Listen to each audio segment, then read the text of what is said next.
Assalamualaikum warahmatullahi wabarakatuh. Perkenalkan, nama saya Naura Maliha Salsabila dari 12 IPS 1. Dan pada hari ini saya akan menjelaskan mengenai kasus-kasus pelanggaran hak dan pengingkaran kewajiban warga negara.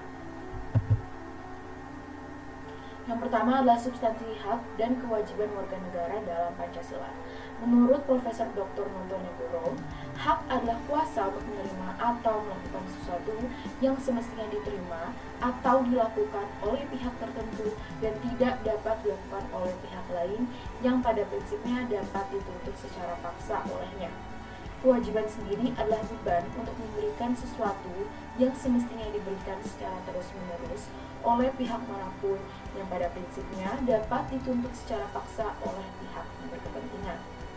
Hak dan kewajiban warga negara berarti kekuasaan yang benar atas sesuatu dan harus dilakukan oleh penduduk sebuah negara. Lalu makna hak dan kewajiban warga negara. Nilai yang terkandung dalam sila pertama adalah adanya pengakuan dan keyakinan bangsa terhadap Tuhan Yang Maha Esa. Lalu nilai yang terkandung dalam sila kedua adalah kesadaran sikap dan perilaku agar sesuai dengan nilai-nilai moral dalam hidup bersama atas dasar tuntutan hati nurani dengan memperlakukan sesuatu hal sebagaimana mestinya. Nilai yang terkandung dalam sila ketiga juga berarti bahwa adanya hak menikmati berbagai hak asasinya tanpa pembatasan dan belenggu. Adanya hak manusia bergaul satu sama lainnya dalam semangat persaudaraan, serta pada dasarnya tiap individu dilahirkan merdeka, serta mempunyai martabat dan hak-hak yang sama dengan yang lain. Selanjutnya, nilai yang terkandung dalam sila keempat, yaitu sebagai warga negara, kita memiliki hak untuk mengeluarkan pendapat, berkumpul, ikut serta dalam pemerintahan, dan kewajiban mengedepankan pengambilan keputusan secara musyawarah. Dikarenakan Indonesia sendiri adalah negara yang demokrat. Dalam sila kelima, kita berhak dilindungi dan mendapatkan jaminan sosial. Dengan demikian, kita mendapatkan hak milik, mendapatkan pekerjaan, dan perlindungan kesehatan. Lalu ada kasus pelanggaran hak dan pengingkaran kewajiban warga negara. Faktor yang menyebabkan terjadinya pelanggaran hak dan kewajiban, serta contoh pelanggaran HAM yang terjadi di Indonesia. Kita mulai dari faktor yang dulu, yaitu ada 4. Yang pertama adalah sikap egois dan mementingkan diri sendiri. Lalu kesadaran berbangsa dan bernegara yang rendah, tidak toleran, dan penyalahgunaan kekuasaan. Lanjut ke contoh pelanggaran HAM. Yang pertama ada peristiwa penculikan para aktivis politik di tahun 1998. Lalu kasus terbunuhnya Masina, seorang pekerja wanita PT Catur Putra Surya Porong di Jawa Timur tahun 1994. Lalu kasus terbunuhnya wartawan Udin dari Harian Umum Bernas di tahun 1996 Yogyakarta. Peristiwa Trisakti dan Semanggi di tahun 1998. Dan terakhir, yang tidak dapat mencakup semuanya, yaitu kasus bom Bali di tahun 2002. Lalu penanganan dan pelanggaran hak dan pengingkaran kewajiban warga negara sendiri itu seperti apa?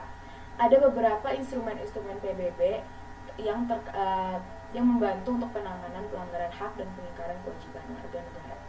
Yang pertama adalah Konvensi Melawan Penyiksaan dan Perlakuan Kejam lainnya, termasuk perlakuan merendahkan dan hukuman. Yang kedua adalah Covenant Internasional untuk Hak Politik dan Hak Sipil. Yang ketiga adalah Konvensi Penghapusan Segala Bentuk Diskriminasi Terhadap Wanita.